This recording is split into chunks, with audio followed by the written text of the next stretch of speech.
아, 유일한 혈육이었던 조카 롯을 떠나보낸 이후에 아브라함은 뭔가 허전하고 공허한 시간들을 보내야 했을 것입니다. 갈대아 우르에서 떠나와 하란을 거쳐 가나안 땅에 이르기까지, 그리고 잠깐 내려갔다가 다시 애굽에서 올라와 가나안에 뿌리 내리기까지 아브라함과 롯은 한 울타리 안에서 힘겹고 어려운 순간들을 함께 겪어왔습니다. 그러게 롯을 떠나보낸 이후에 아브라함은 이유야 어쨌든 깊은 상실감과 허전함으로 또 다른 인생의 비애를 겪게 되었을 것입니다. 한데 이러한 마음의 애환이 어찌 아브라함만 겪어야 했을까요? 이 세상 살아가는 사람들은 누구나 저마다 마음속에 그늘 하나쯤은 가지고 살아가는 것이 아닐까요? 상처 없는 사람들이 누가 있을까요? 다 저마다 말은 못해서 그렇지 홀로 있으면 내 마음에 젖어드는 쓸쓸한 기억 하나쯤은 다 있는 것이 아닐까요? 슬프거나 아프거나 애롭거나 또는 우울하거나 허전하거나 아니면 원망스럽거나 후회스럽거나 미웃거나 낙심, 절망, 고통 등 내 스스로 어찌할 수 없는 생채계 같은 그런 마음의 그늘 한두 가지는 모두가 다 가슴속에 묻어두고 살고 있지 않을까 싶습니다. 그로 인해 혹시 때마다 마음의 생채기를 앓고 있는 것은 아닌지 모르겠습니다. 하지만 우리가 알아야 할 것이 있습니다. 그것은 하나님께서는 택한 자녀들로 하여금 이러한 마음의 시련들을 오히려 성숙의 디딤돌로 삼도록 하신다는 것입니다. 나아가 하나님께서는 마음의 깊은 이 침륜의 자리로 지내오셔서 하나님의 계획과 하나님의 섭리와 하나님의 뜻을 깨닫게 하시고 우리로 하여금 참된 비전의 삶을 바라보도록 하신다는 것입니다. 성경에 등장하는 믿음의 선지들도 가만 보면 대부분이 가장 절박한 자리에서 하나님의 은혜를 입고 인생의 전환점을 맞이했습니다. 야곱은 압복강에서, 요셉은 감옥에서, 모세는 광야에서, 다윗은 피난길에서, 엘리야는 노랫나무 아래서, 시시기하는 죽음 앞에서, 욥은 티끌과 재 가운데서, 다니엘은 사자굴에서, 바울은 눈이 멀게 된 다메섹에서, 요한은 밤모섬에서. 이유와 배경은 어쨌든 그때는 하나같이 마음이 녹아내리는 그런 자리에서 하나님의 은혜를 깊이 만나게 되었고, 그 은혜 안에서 하나님의 계획과 섭리 그리고 날려는 하나님의 비전을 만나게 되었습니다. 그것은 자아가 살아있는 한 하나님의 말씀에 귀를 기울이지 않기 때문이 아닌가 싶습니다. 그리고 하나님께서는 역설적으로 마음의 시련 끝에 우리의 자아가 깨뜨려지는 그 자리에서 우리를 기다리고 우리를 만나기를 원한 것이 아닌지 모르겠습니다. 아브라함의 경우 창세기 12장 1절은 이렇게 알려주고 있습니다. 여호와께서 아브라함에게 이르시되 너는 너의 고향과 친척과 아버지의 집을 떠나 내가 내게 보여줄 땅으로 가라. 아브라함은 롯에 대한 연민을 떨칠 수가 없어 가나안 땅까지 함께 오게 되었지만은 하나님께서는 그마저도 내려놓게 하신 것입니다. 롯이 비록 아브라함과 함께 갈대아 우르에서부터 떠나오긴 했지만 주어진 소명이 롯과 아브라함이 달랐습니다. 그리고 아브라함에게 준 소명은 오직 아브라함 한 사람에 준 것이지 롯에게 함께 준 것이 아니었습니다. 그래서 어쩔 수 없이 결과적으로 롯은 아브라함이 그 소명을 성취한 자리에서 떠나갈 수밖에 없었을 것입니다. 그러면 우리의 경우 우리 마음의 그림자는 어디서 오는 것일까요? 우리가 가지고 있는 이 상처는 어디서 오는 것일까요? 내가 다른 사람에게 말할 수 없는 나만이 가지고 있는 이 우울한 내 심정은 어디에서 기인된 것이냐 하는 것입니다. 주님께서 주신 사명이나 연단 때문일까요? 아니면 변하지 못한 나의 성품과 무지 때문일까요? 아니면 다른 사람의 죄악과 실수 때문일까요? 저마다 이유와 배경은 다를 수 있겠지만 그런 한 가지 공통점은 하나님께서는 사람의 마음을 연단하셔서 궁극적으로 이 이후의 인생 여정을 선하게 풀어 가신다는 것입니다. 사람은 과거에 자꾸 집착하려는 경향이 있을 것입니다. 그러나 하나님께서는 그 과거에서 빠져나와 미래로 나가도록 우리를 자꾸 등 떠밀고 계실 것입니다. 그러기에 하나님께서는 멍하니 홀로 서성이던 아브라함에게 찾아오셔서 이렇게 말씀하십니다. 창세기 13장 14절을 우리가 함께 읽겠습니다. 창세기 13장 14절입니다. 롯이 아브라함을 떠난 후에 여호와께서 아브라함에게 이르시되 너는 눈을 들어 너 있는 곳에서 북쪽과 남쪽 그리고 동쪽과 서쪽을 바라보라. 뭐라고 말씀하고 있습니까? 너는 눈을 들어서 북쪽과 남쪽, 동쪽과 서쪽을 바라보라고 말씀하십니다. 여기서 바라보라는 히브리어로 라란 단어를 쓰고 있는데요. 여러 가지 어원적인 해석을 살펴서 하나로 묶어내자면 단순히 우리 육신적인 눈으로 바라보는 것이 아니라 지금까지 내 삶을 인도하신 하나님, 내 발걸음을 지휘하신 하나님, 그 하나님이 나를 향해 가지고 계셨던 섭리와 뜻과 계획을 가지고 그 속에서 주님께서 행하실 일들을 바라보라는 것입니다. 이는 곧 비전을 말하는 것으로 하나님께서 아브라함에게 말씀하신 비전이란 하나님의 섭리와 뜻을 깨닫고 하나님께서 가지고 계신 나를 향해 가지고 계신 그 계획을 바라보라는 것입니다. 이게 비전입니다. 그 비전을 어디서 주셨을까요? 하나님께서는 가장 절망적인 자리, 가장 허탈한 자리, 상심한 자리에서 하나님께서는 비로소 우리에게 참된 비전이 무엇인가를 생각하도록 하신 것입니다. 누구나 다 그럴 것입니다. 저도 제 동생이 마루에 떨어져서 뇌가 다쳐서 정신이 없어서 어린 시절 옷 벗고 눈밭에 굴러다니고 나무 위에 올라가서 내려올지 몰라 뛰어내리다가 머리가 깨져서 피투성이가 되고 다른 애들이 미쳤다고 돌멩이 던져서 온몸을 핏자국으로 멍들어서 다가온 내 동생.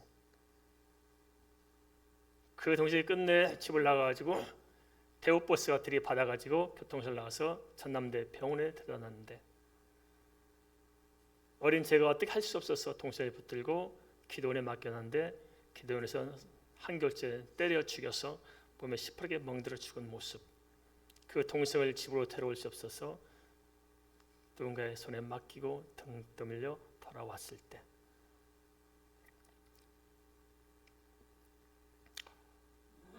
어쩌면 우리 형제 셋이 목사가 된 것은 그 때문입니다. 그 인간의 잔혹한 아픔, 슬픔, 고통, 눈물, 어찌할 수 없는 그 절망적인 그 상황. 그래서 그런 가슴을 품고 목회합니다. 그래서 오늘까지 왔고 지치고 힘들 때마다 그 동생을 생각합니다.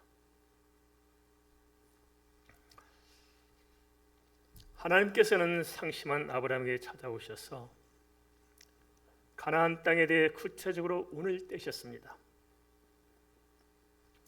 말하자면 아브라함의 상한 마음을 비전으로 이렇게 풀어내신 것입니다.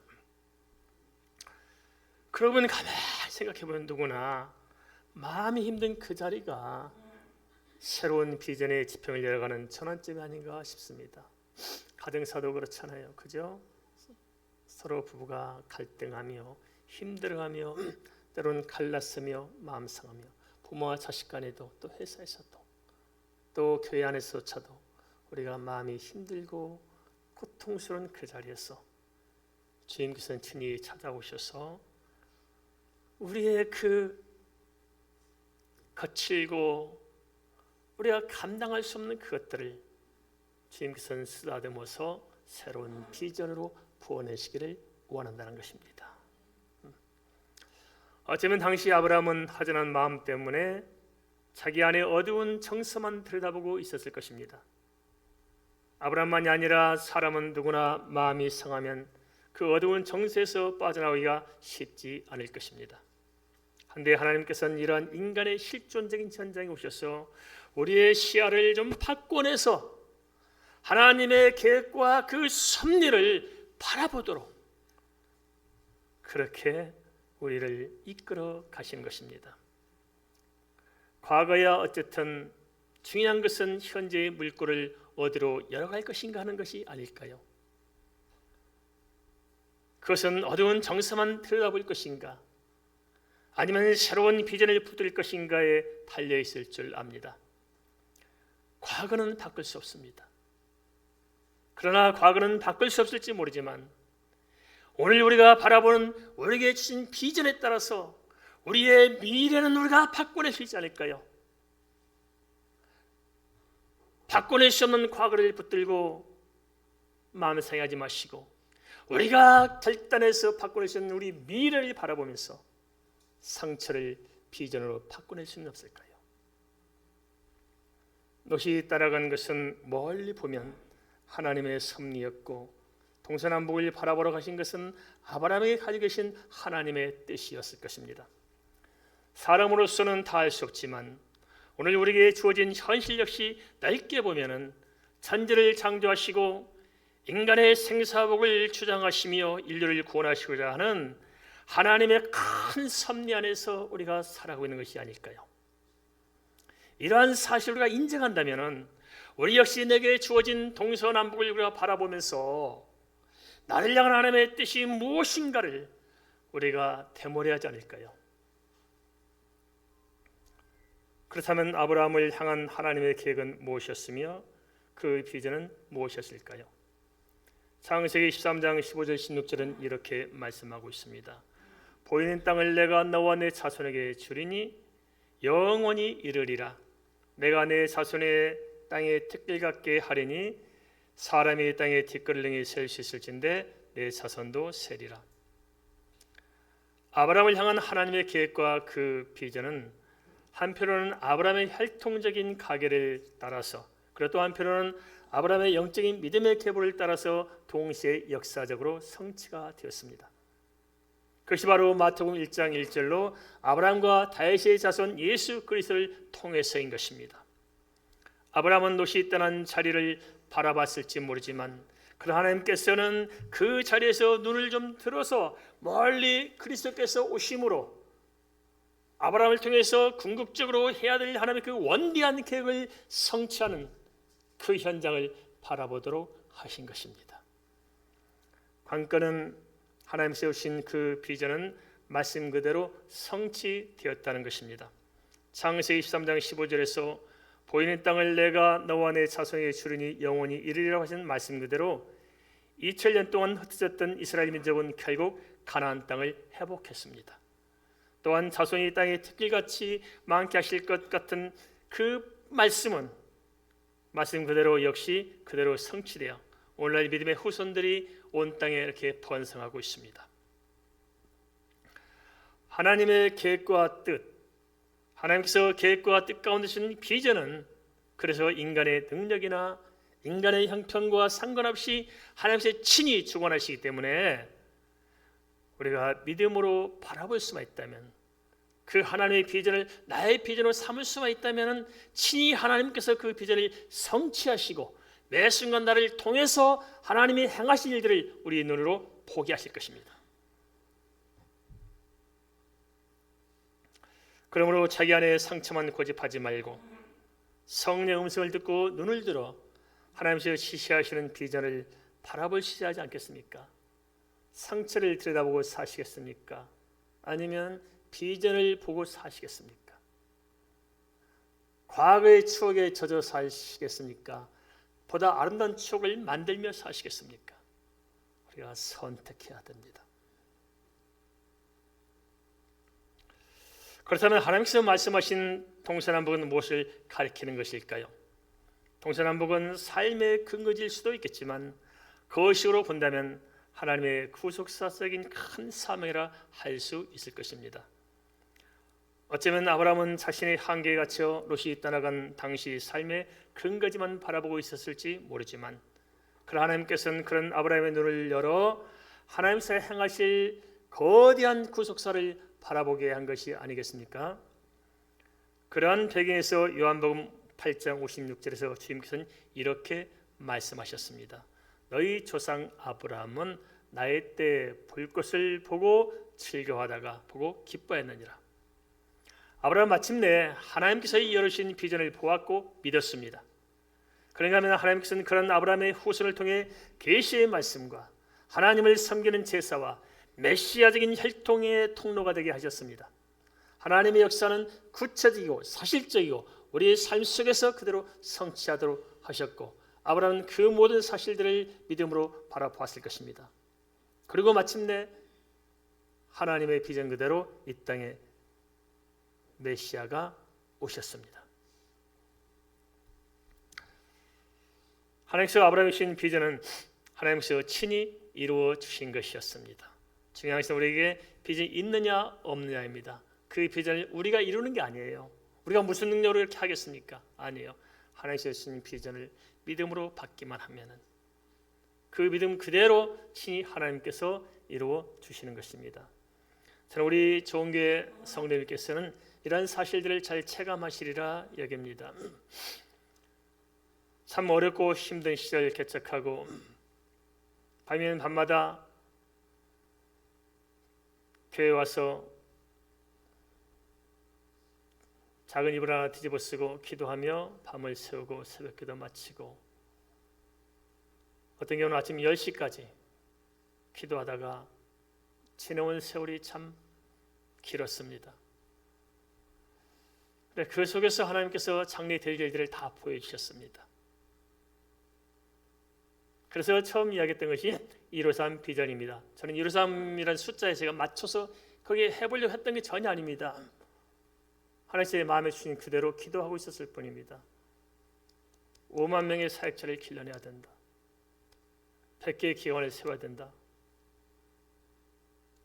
그래서 위해서는 300명의 핵심적인 사역자를 길러내야 된다. 그래서 그냥 어떤 경우는 300명 핵심 사역자, 5만 명 복음 전할 이 마지막 시대 일꾼들 100개의 기관, 뭔 소리도 모르고 그냥 기도만 하고 있었어요.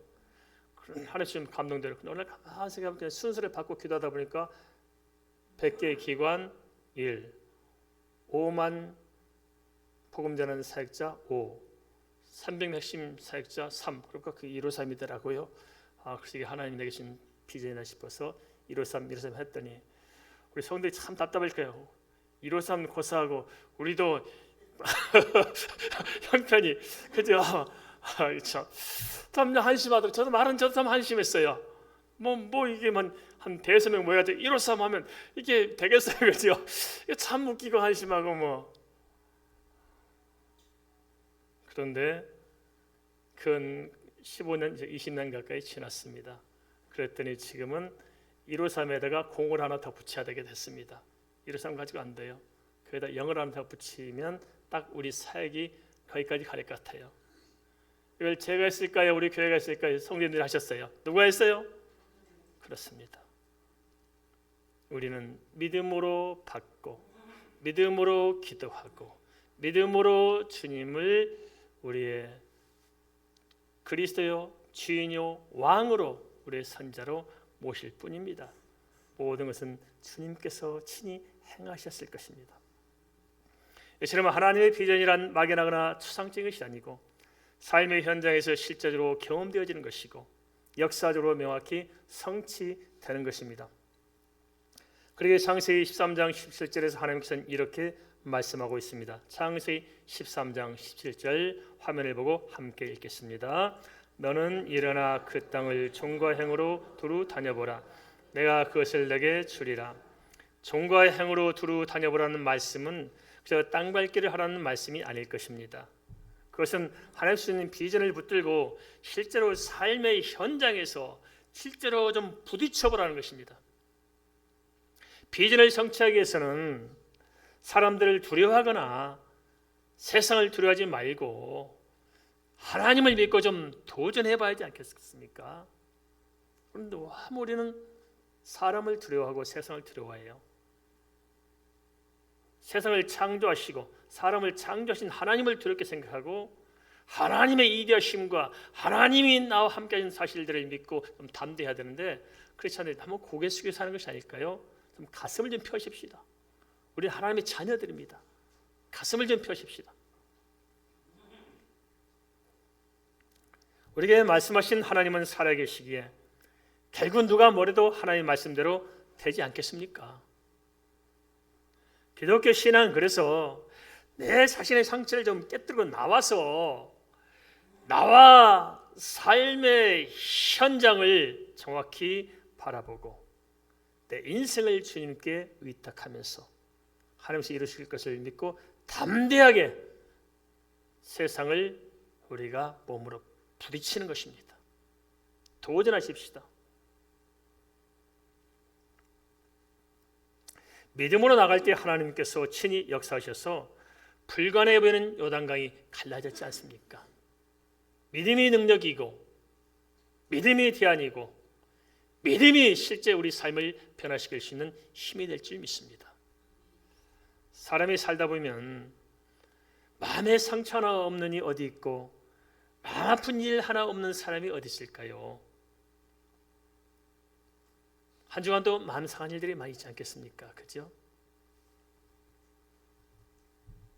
중요한 것이 무엇일까요? 그것은 내가 어떠한 상황, 어떠한 형편에 있을지라도 거기에 함몰되지 않는 것입니다. 거기에 주저앉지 않는 것입니다.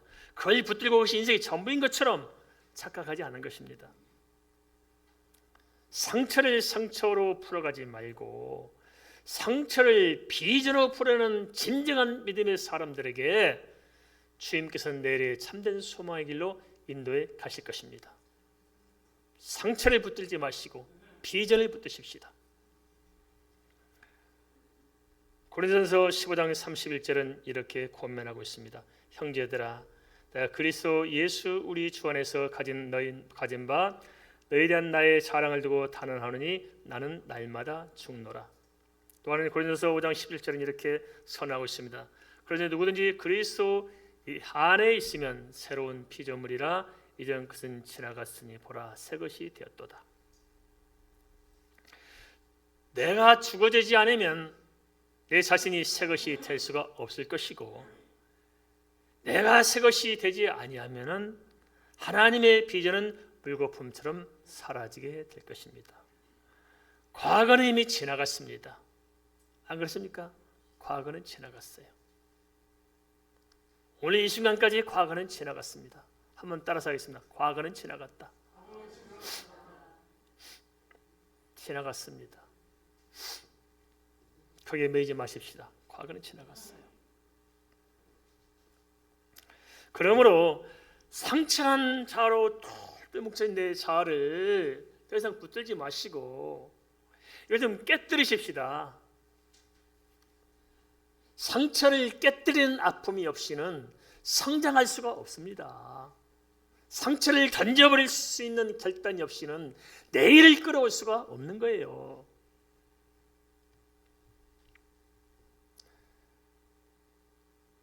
그러한 비합리적이고 불합리하고 어둡고 침침하고 그냥 억눌린 그런 내 자아를 좀 던져버리고 새로운 비전을 붙들고 우리가 주님의 약속 안에서 미래에서 다시 좀 태어나십시다. 다시 시작하면 됩니다. 다시 시작하십시다. 지금까지 잘못했다고요? 괜찮아요. 지금까지 상처가 많았다고요? 괜찮아요.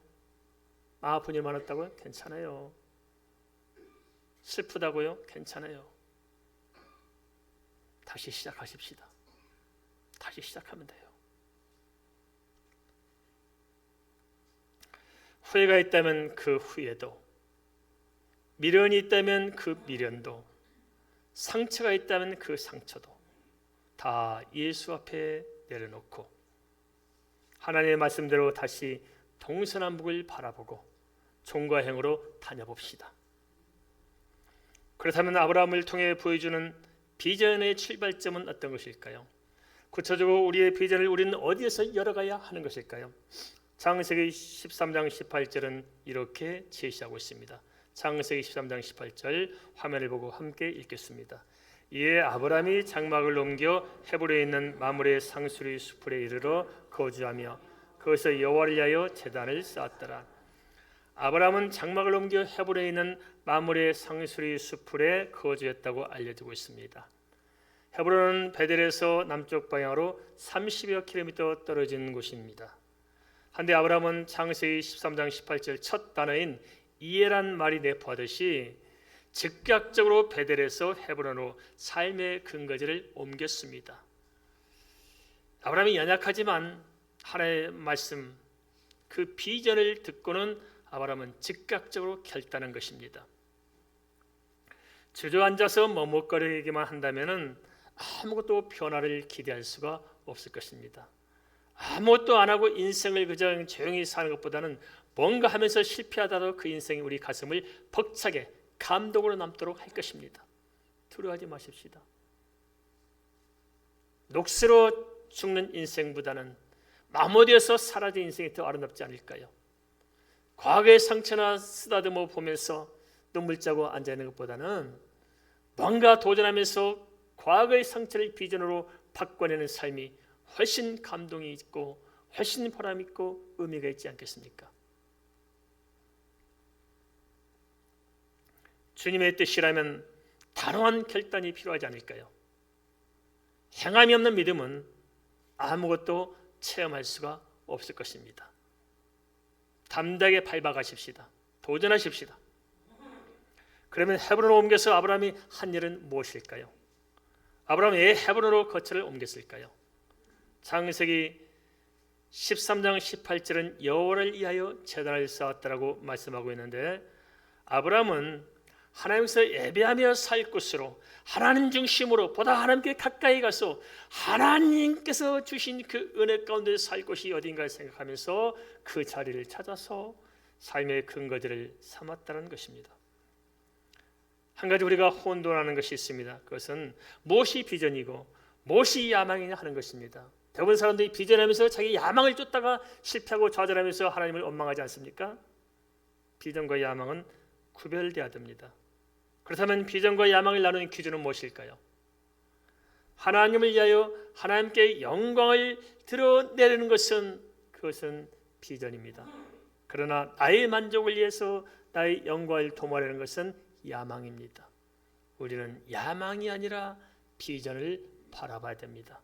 하나님께서 우리의 상처를 통해서 우리를 이렇게 세우자는 것은 야망에다 세우는 것이 아니고 우리를 하나님께서 원하시는 그 비전의 터에 세우고자 하는 것입니다. 한 가지 놓치지 말아야 할 것은 비전의 원동력이 그러면 무엇이냐는 것입니다. 우리는 힘이 있어야 하잖아요. 무슨 힘을 가지고 우리가 하나님의 비전을 쫓아갈 수 있을까요? 그것은 다른 것이 아니라 아브라함을 통해서 보면은 제사했습니다. 아브라함은 평생 예배자로 살았습니다. 그 예배를 통해서 은혜를 받아야만 성도는 살아갈 수 있는 거예요. 예배를 통해 은혜 못 받으면 성도는 신앙생활을 할 수가 없어요. 은혜를 받아야 됩니다. 그래서 아브라함도 바로 제사를 통해서 하나님께 은혜를 받음으로 그 은혜를 통해서 하나님의 비전을 성취할 수가 있었던 것입니다.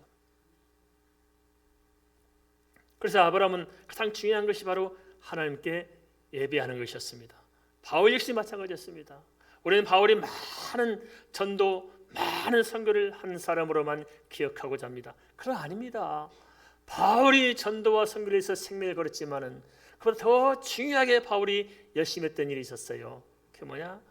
하나님의 말씀, 예수 그리스도를 아는 고상한 지식, 그 복음을 갈구하며 바울은 살았고, 그 말씀 붙들고 바울은 기도하기를 쉬지 않았습니다. 늘 기도하면서 주의 말씀 붙들고 살았기 때문에 그 말씀이, 그 기도가 바울을 바울되게 만드셨고, 어떠한 환난이나 어떠한 풍파라도 능히 뛰어넘을 수 있도록 바울을 붙들어낼 수가 있었던 것입니다.